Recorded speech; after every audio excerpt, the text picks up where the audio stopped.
കുരുമുളകൊക്കെ വിറ്റ് കാശും സമ്പാദിച്ച് ഓവറായ മസിലും പിടിച്ചേച്ചിരുന്നാ ഉണ്ടല്ലോ പൊട്ടിത്തെറിച്ച് പോകും കേട്ടാ. എടാ എത്ര നാളായടാ നമ്മളിങ്ങനെ ഒരുമിച്ചൊരു യാത്രയൊക്കെ പോയിട്ട്. അതാ പിന്നെ ഞാൻ ചാടിക്കേറി ഇങ്ങ് പോന്നേ. ഞാനേ എൻ്റെ ജോലി അങ്ങ് വിട്ടാലോ എന്നിങ്ങനെ ആലോചിക്കുമായിരുന്നു. ഇവിടെ ആകുമ്പോ എനിക്ക് നിന്റെ വാലിൽ തൂങ്ങി അങ്ങ് നടക്കാലോ.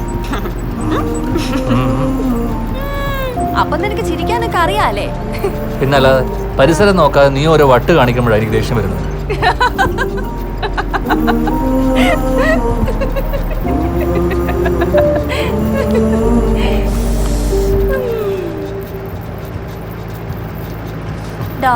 കുഞ്ഞോനെ ഞാനേ ഒരു കാര്യം പറഞ്ഞാ നീ കേക്കൂ. എന്താ നീ പറ.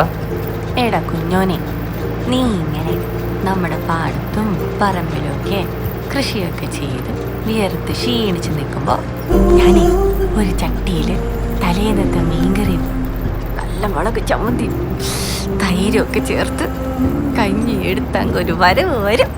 എന്നിട്ട് അവിടെ ഇരുന്ന് നമ്മൾ രണ്ടുപേരും കൂടെ പ്ലാവിലെ സ്പൂണിൽ കോരി കഴിച്ചേച്ച് ഏതേലും മരത്തിന്റെ താഴെ ഇരുന്ന് നല്ല തണുത്ത കാറ്റും കൊണ്ട് അങ്ങനെ കെട്ടിപ്പിടിച്ചിരിക്കണം.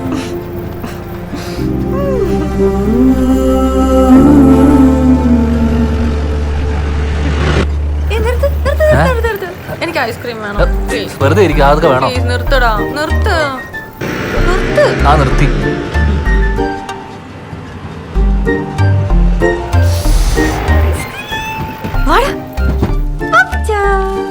ആൻസി കൊച്ചു ജോലി സ്ഥലത്ത് വരുന്ന വഴിയാണ്. ഞാൻ ഇന്നലെ വന്നായിരുന്നു. ഇവന്റെ ഇപ്പൊ കട്ടപ്പന പോയേച്ച് വരുവാ. പാപ്പച്ച എന്റെ സ്ഥിരം സാധനം. ഓ ഇപ്പൊ നിനക്കൊന്നും വേണ്ടായോ? അതന്നെ പറഞ്ഞു. അതന്നെയാ കേട്ടോ. ഓ ഇപ്പൊ തരാം. എങ്ങോട്ടാ?